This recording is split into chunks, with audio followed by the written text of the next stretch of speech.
मातृदेवो भव श्रीमात्रे नमः. Now we are going to discuss the explanation of question paper. Question paper के बारे में अभी मैं एक्सप्लेन करूँगा. एक्सप्लेनेशन क्लास है, सेशन है ये. क्योंकि इसमें क्या है, हम देख रहे हैं जैसे कुछ माहौल के मद्देनज़र रखते हुए हमारा जो पढ़ाने के जो तरीक़े में थोड़ा सा चेंजेस लाए हैं. तो इसलिए सबसे पहले हमने जैसे ग्रामर पार्ट का मेरा प्रीवियस सेशन में मैंने दिया था. शब्दास we have discussed, we have learned and समासास, then Sandhulu already we practiced in our previous sessions. Also one or two poems also I think. But again, apart of them that one, उनको छोड़ के अभी हम ये क्या है, एक जैसे एक अभियान जैसे एक क्वेश्चन पेपर को पूरा आपको एक्सप्लेन करने के लिए हमने सोचा है. सो इसमें क्या है, जैसे क्वेश्चन पेपर में नंबर 100 मार्क्स का होता है, जैसे 16 क्वेश्चंस होता है, जैसे आप जानते हो फर्स्ट ईयर में जैसे वैसे. तो इसमें जब फर्स्ट क्वेश्चन क्या है, ये कस्य श्लोकस्य प्रतिपदार्थम भावम से लिखता. 2 श्लोक देता है वो, 2 stanza they give. We have to up to any one that's all. दोनों में एक लिखना है, 1 out of 2. Each one that one gives us 6 marks. 6 marks के लिए ये पोएम लिखना है हमको. ठीक है, वो कैसे लिखना है अभी हम यहाँ पे चर्चा करेंगे इसका. जैसे क्वेश्चन पेपर पर आपको पूरा पोएम देगा. ये बहुत, मैं इससे पहले भी मेरे इंट्रोडक्शन क्लास में मैं आपको समझाया था कि फर्स्ट ईयर से अगर कंपेयर करके देखेगा तो जो सेकंड ईयर का जो है थोड़ा सा आसान है पेपर अटेम्प्ट करना. सिलेबस भी आसान है. फर्स्ट ईयर में क्या है, आपको पूरा पोएम आपको ही लिख कर मीनिंग लिखना पड़ता था. लेकिन यहाँ पे आपको पोएम लिखने का बहट करने की ज़रूरत नहीं है. वो क्वेश्चन पेपर पर पूरा पोएम देंगे आपको.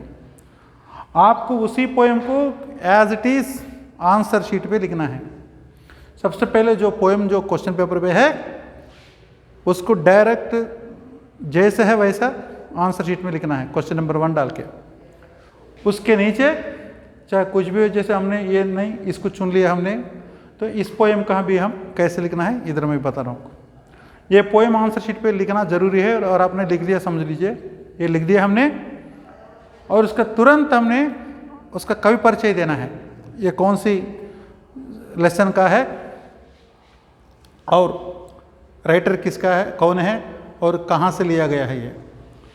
तो इधर हमने लिख दिया कवि परिचय है. ये तत् श्लोकम, मतलब ये जो श्लोक है, दिस श्लोका विविध कवि भी विरचिता, written by many ancient eminent poets and विविध ग्रंथेभ्यः स्वीकृता, taken from the various different books. Okay. साधुवर्तनम इति पाठ्यभागात् स्वीकृतम, मतलब अनेक कवियों से लिखा हुआ, अनेक ग्रंथों से लिया गया, वहाँ से एक, वहाँ से एक, वहाँ से एक, जैसे श्लोक का हमने चुन के जो अच्छा है उसको, अच्छे में सारे अच्छे हैं, लेकिन हमने जैसे उनमें से कुछ सिलेक्ट करके उनको एक जगह इकट्ठा करके उसको एक टाइटल दे दिया, साधुवर्तनम. ठीक है, वो साधुवर्तनम से इति पाठ्यभागा स्वीकृतम. ठीक है, वैसा उस लेसन से हमने ये श्लोक को स्वीकार किया. ठीक है, फिर मैं बता रहा हूँ कवि परिचय. एतत् श्लोकम विविध कविभिः विरचिता विविध ग्रंथेभ्यः स्वीकृता साधुवर्तनम इति पाठ्यभागात् स्वीकृतम. Means this poem is taken from the lesson Sadhuvartanam, which is an extract from the Vividha Grandhebhya. So many books written by so many eminent and ancient poets.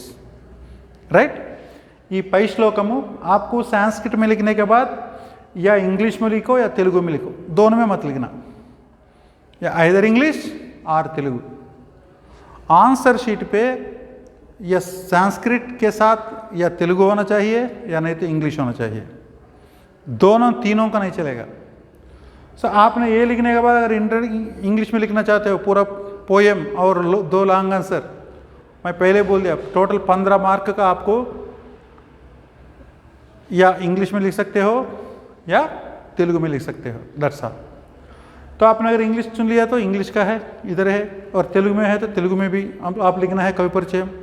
लेकिन चाहे तेलुगु में लिखो या इंग्लिश में लिखो, संस्कृत का मस्ट है, बस दैट्स ऑल। संस्कृत में लिखना जरूरी है, तब भी आपको 6 के 6 మార్క్స్ आ जाता है। సో ఈ శ్లోకము లేదా పై శ్లోకము వివిధ కవులచే రచింపబడిన వివిధ గ్రంథములచే స్వీకరింపబడిన సాధువర్తనం అనేది పాఠ్యభాగం నుండి స్వీకరింపబడినది, బస్ అయిపోయింది అట్లా, ఆ విధంగా ఉండాలి। ఈ ఇంట్రడక్షన్ అయిన తర్వాత వెంటనే పద విభాగ, ఈ పోయం ఏదైతే ఉందో దీన్ని పోయిటిక్ షేప్లో ఉంది, మంచిగా చక్కగా పొందికగా ఉంది, మంచిగా చక్కగా డిజైన్ చేయబడి మంచిగా ఉంది ఇట్లా। అంటే ఒక ప్రోజ్ ఆర్డర్, ఒక ప్రోజ్లో ఉన్న భావాన్ని చాలా అందంగా పోయిటిక్గా ఇక్కడ నిర్మించడం జరిగింది, రాయడం జరిగింది। ఇప్పుడు మళ్ళీ మనం దాన్ని ఏం చేయాలంటే ఈ పోయట్రీ అంటే ఈ పోయట్ స్టైల్లో ఉన్న దీనిని పద విభాగం చేయాలి, వర్డ్స్ డివిజన్, ఒక్కొక్క పదాన్ని విడగొట్టాలి। సో ఎలా, యథా యథా హి పురుషః కళ్యాణే కురుతః మనః తథా తథా అస్య సర్వార్థాః सिद्ध्यन्ते न अत्र संशयः। मतलब जैसा ये है वैसा ये है, इसी को वर्ड्स में डिवाइड करना, डिवीजन करना।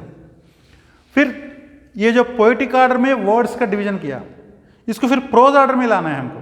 जैसे इंग्लिश है तो इंग्लिश, या तेलुगु में तो तेलुगु। इसमें क्या है, तेलुगु का मद्देनज़र में इसको ऐसे लिख दिया, आप ऐसा भी लिख सकते, कोई बात नहीं। इसको फिर एक प्रतिपदार्ध मीन्स वर्ड टू वर्ड लिखना है, प्रतिपदा अर्ध, एवरी वर्ड का अर्ध लिखना है इधर। सबसे पहले ये जो हमने इसको तेलुगु में प्रोज आर्डर में ले लिया, पुरुषः मीन्स ये पर्सन అంటే మనుష్యుడు, యథా యథా హౌ హీ హ్యాజ్, ఏ విధముగా, కళ్యాణే ఇన్ ఆస్పిషియస్ థింగ్స్ శుభ విషయములందు, మనః తన మనసుని, కురుతే ఎంగేజ్ చేస్తాడో, తథా తథా అదే విధంగా, తస్య అతని యొక్క, సర్వార్థాః అన్ని కోరికలు డిజైర్స్, సిద్ధ్యంతే సిద్ధిస్తాయి, వర్కౌట్ అవుతాయి, అంటే సక్సెస్ అవుతాయి మనకి। అత్ర అక్కడ ఈ విషయంలో, నా అత్ర సంశయః అక్కడ ఎటువంటి సంశయం లేదు, హీ కదా, ఇది ఈ విధంగా ఉంటుంది।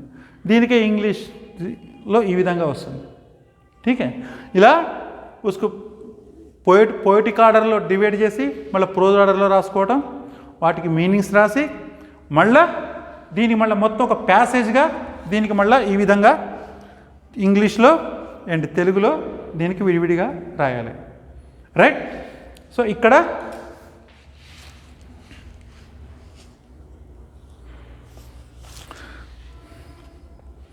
ఇంగ్లీష్లో ఏ విధంగా ఉంటుంది,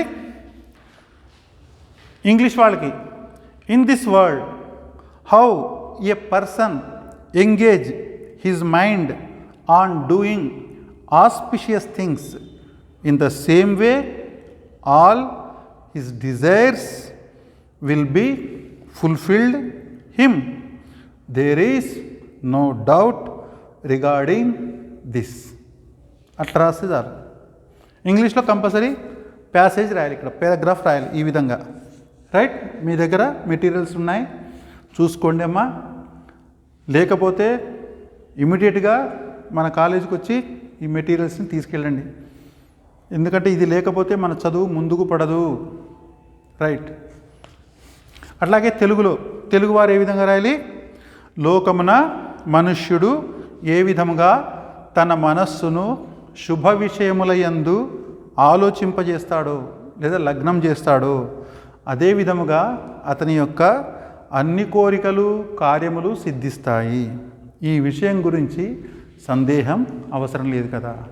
అంతే, ఇది ఫ్యాక్ట్. ఇది ఈ శ్లోకంలో ఉన్నది 100కి 100 నిజం. ఎవరైతే కేవలం తన గురించి కాకుండా నలుగురి గురించి, తన సమాజం గురించి, తన ఫ్యామిలీ గురించి, తన సమాజం గురించి ఎవరైతే మంచి మంచి ఆలోచనలు చేస్తారో, అందరికీ మంచి జరగాలి నాతో పాటని ఎవరైతే అందరి మంచి కోరుకుంటాడో అతడికి ఎల్లవేళలా మంచి జరుగుతుంటుంది. అందుకనే మన సంస్కృతిలో సర్వే జనాః సుఖినో భవంతు అన్నారు. జనులందరూ, లోకులందరూ మంచిగా, అందరూ లోకా సమస్త సుఖినో భవంతు, అందరూ చల్లగా ఉండాలి, అందరూ సుఖంగా ఉండాలని కోరుకుంటాం. అప్పుడే మనం సుఖంగా ఉంటాం. అంతేగాని ఒక 10 మంది ఆకలితో ఉన్న వాళ్ళ మధ్యలో మనం కూర్చొని బిర్యానీ తినలేం. అర్థమైందా? ఒక చుట్టూ ఒక 15-20 మంది ఆకలితో వాళ్ళు ఒక 5-6 రోజుల నుండి, వారం నుండి అన్నం లేకుండా ఉన్నారనుకోండి, వాళ్ళ మధ్యలో మనం మంచిగా దమ్కా బిర్యానీ తింటామా? తినలేం కదా. సో అట్లాగే వాళ్ళందరూ చక్కగా ఉంటేనే మనం కూడా మన యొక్క వసతుల్ని, మన యొక్క కంఫర్ట్స్ని మనం ఎంజాయ్ చేయగలుగుతాం. రైట్? ఇదన్నమాట. అందుకనే ఎప్పుడు తన గురించే కాకుండా నలుగురి గురించి కూడా మంచిని ఆలోచించాలి. నలుగురికి మంగళకరమైన పనులు జరగాలి, అందరికీ శుభాలు కలగాలని మనసావాచ మనం కోరుకోవాలి. ఇది ఈ పద్యం యొక్క తాత్పర్యం. రైట్? ఈ విధంగా రాసిన తర్వాత మళ్ళీ ఇందులో ఒక లాస్ట్ పాయింట్ ఒకటి ఉంది, వ్యాకరణాంశ. అంటే ఇందులో ఈ పోయంలో ఏదైతే ఉందో ఇందులో ఉన్న గ్రామర్ పార్ట్స్ మనకు కనపడతాయా అనేది మనం చూడాలి. ఇందులో ఏమున్నాయి? ఒక 4 ఇచ్చాడు. పురుష అనేది ఉన్నది. సో మనం ఆల్రెడీ ఫస్ట్ ఇయర్లో మనం శబ్దాస్ నేర్చుకున్నాం. పురుష, రామ ఉంది, పురుష ఉంది, రామ రామో రామ. ఇక్కడ కూడా పురుష, పురుషౌ, పురుషాః. బస్ అయిపోయింది, రాస్తే అయిపోతుంది. నెక్స్ట్ అట్లాగే మనః ఉంది. మనకి ఇప్పుడు సెకండ్ ఇయర్లో ఈ శబ్దం ఉంది, మనశ్శబ్దం. మనః, మనసి, మనాంసి, అది శబ్దం, అది రాస్తే చాలు. అట్లాగే ఇందులో ఒక సంధి కూడా ఉంది. ఇక్కడ తథాస్య, తథా ప్లస్ అస్య, అదేవిధంగా అతనికి, అదనమాట. అది కూడా సవర్ణ దీర్ఘ సంధి. అట్లాగే సిజ్జతే, సిజ్జేతే, సిజ్జంతే, ఇది మనకు ఆత్మనేపథ్య శబ్దం. ఇది శబ్దం అనమాట, ధాతువు. సో ఇది కూడా మనకు ఇందులో వస్తుంది. ఇందులో గుర్తున్నందుకు వ్యాకరణాంశ అని హెడ్లైన్ పెట్టి 4కు రాయాల్సిన అవసరం లేదు, ఒక 2-3 రాసినా చాలు మీకు. కాకపోతే హెడ్డింగ్ అక్కడ కంపల్సరీ కనబడాలి.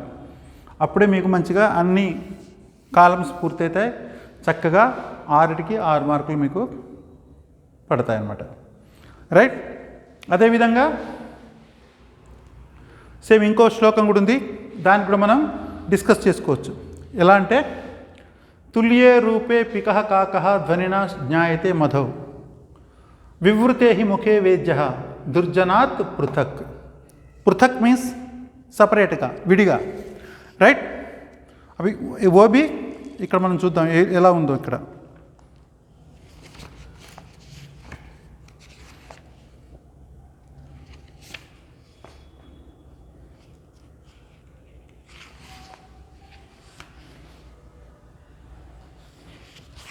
ఒక నిమిషం. ఇది వేరే గాయత్రి నీతి గీతావళి అనే లెసన్ నుండి తీసుకున్నారు. ఇది మన సాధువర్తనం అనే నీతి శ్లోకాలను తీసుకున్నారు. ఇది గాయత్రి నీతి గీతావళి, అది కూడా మొత్తం నీతి శ్లోకాలతో నిండి ఉంటుంది అనమాట.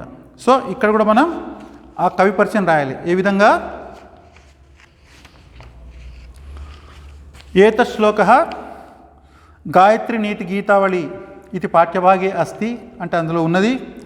ఇదం పాఠే శ్లోకాః, ఈ పాఠంలోని శ్లోకాలు శ్రీ తిరుమల గుడిమెళ్ళ వరదాచార్య, ఇది return by Shri TG Varadacharya అని రాసిన మీకు మార్క్స్ పడతాయి. తెలుగు భాషయ అనుదిత, తెలుగు భాషలో అనువదించిన గాయత్రి నీతి గీతావళి పుస్తకాస్ గృహీత. గాయత్రి నీతి గీతావళి అనే ఒక పుస్తకంలో నుండి తీసుకొనబడ్డది ఈ యొక్క శ్లోకం. ఇది రాయాలి మీరు మంచిగా. అంటే ఈ రెండిట్లో మీకు ఏదన్నా ఒక లెసన్ మీరు మంచిగా స్ట్రాంగ్గా మీరు ప్రాక్టీస్ చేసి ఇంకొకటో నార్మల్గా ప్రాక్టీస్ చేస్తే చాలు. మీకు టైం ఉండి మీకు రాసే మూడు ఉంటే సెకండ్ క్వశ్చన్ కూడా మీరు ఎక్స్ట్రాగా రాయొచ్చు. దీన్ని మీరు పర్ఫెక్ట్గా రాశారనుకోండి, దీన్ని రాయాల్సిన అవసరం లేదు. ఏదో లాస్ట్కు టైం మిగిలింది అనుకోండి, ఏం చేయాలో తెలియట్లేదు, ఇది మెదడులో తొలుస్తున్నది రాయి రాయి అని, ఆ టైంలో చక్కగా మంచిగా దీన్ని కూడా రాసుకోవచ్చు అనమాట. అంటే ఇది ఎక్స్ట్రా కిందకే వస్తుంది. సో మీరు ఈ సాధువర్తనం, गायत्री नीति, गीतावली, ये दोनों में से किसी भी एक पर ज़्यादा जोर देना, किसी को पर कम जोर देना, जोर कम देना बस. सो वो अगर आपको टाइम अगर मिल जाता है, आपको बोर फील है, तब एक्स्ट्रा आप लिख सकते हो. ठीक है, वो एक्स्ट्रा में चले जाएगा ऐसे. सो इसमें भी जैसे हम इसका भी डिस्कस करेंगे. सो इसका क्या है वो लिख दिया, इंट्रोडक्शन हो गया इसका. इसका राइटर कौन है? वरदाचार्य. कहाँ से लिया है? गायत्री नीति गीतावली, उस पुस्तक से लिया है. सो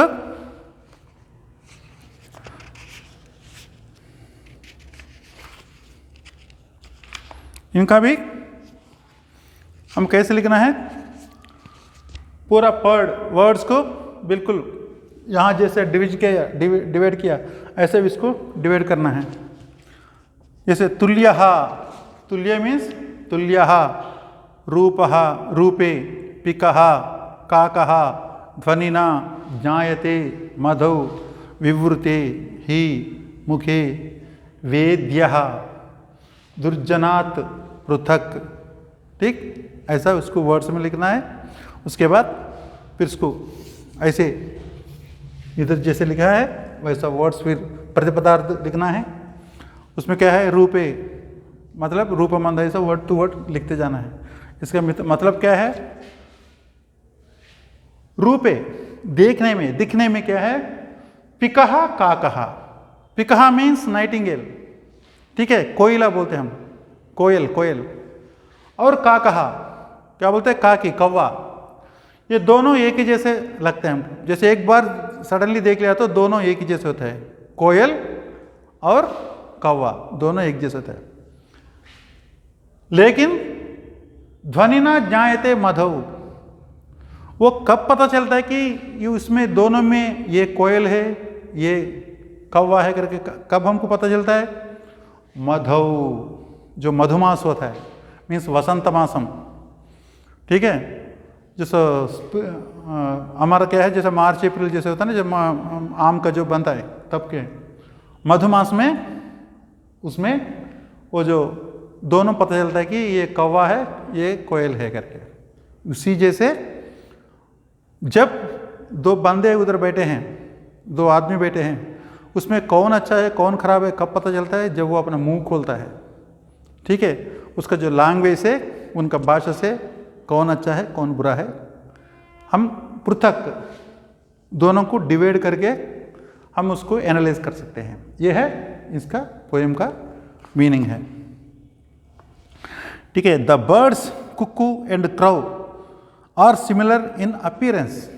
ठीक है, जैसे कौवा और कोयल दिखने में एक जैसे लगता है, जैसे सज्जन आदमी और दुर्जन भी दिखने में, आदमी को देखने में क्या है, उसको आदमी को देख के हम वी कांट जज. तो देखने में दोनों अच्छे लगते हैं, एक ही जैसे लगते हैं, लेकिन but the difference between them will be known by there sound in spring. Spring में जब वो आवाज़ खुलती है तब भी पता चलता है कि ये कौवा है या कोयल है. उसी जैसे जस्ट लाइक दैट ये virtuous man will be known differently. पृथक बोल देना, पृथक means differently, separately. From man evil minded means wicked minded, villain.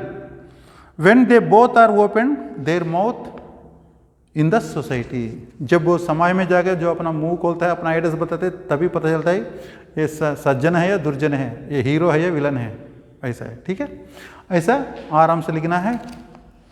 और కోకిల మరియు కాకి అనే రెండు పక్షులు రూపమందు ఒకే విధంగా ఉంటాయి, కానీ వసంత ఋతువులో వాటి యొక్క ధ్వని చేత రెండింటి గల మధ్య భేదము తెలుస్తుంది. అదేవిధంగా సమాజంలో ఎప్పుడు మనుషులు నోరు తెరిచి మాట్లాడతారో అప్పుడే సత్పురుషుడికి దుర్జనుడికి మధ్య గల భిన్నత్వం తెలుస్తుంది కదా. అలా రాయాలి. అట్లా ఇక్కడ గ్రామర్ పార్ట్స్ ఇచ్చాడు.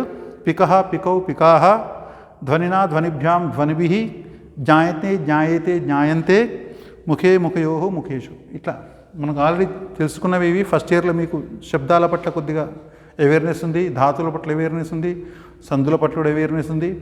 దాన్ని మర్చిపోకుండా ఫస్ట్ ఇయర్ అయిపోయింది కదా, इसको इधर ही छोड़ देते हैं, आगे बढ़ जाते हैं, नहीं नहीं किसी को कहीं नहीं छोड़ना, उसको साथ में लेके जाना है प्रोफेसर साहब. ठीक है, यह है हमारा जो क्वेश्चन नंबर 1 का आंसर देने का ढंग, देने का तरीका. ठीक है, तो और नेक्स्ट क्लास में और दूसरा क्वेश्चन को बारे में हम डिस्कस करेंगे. Thank you.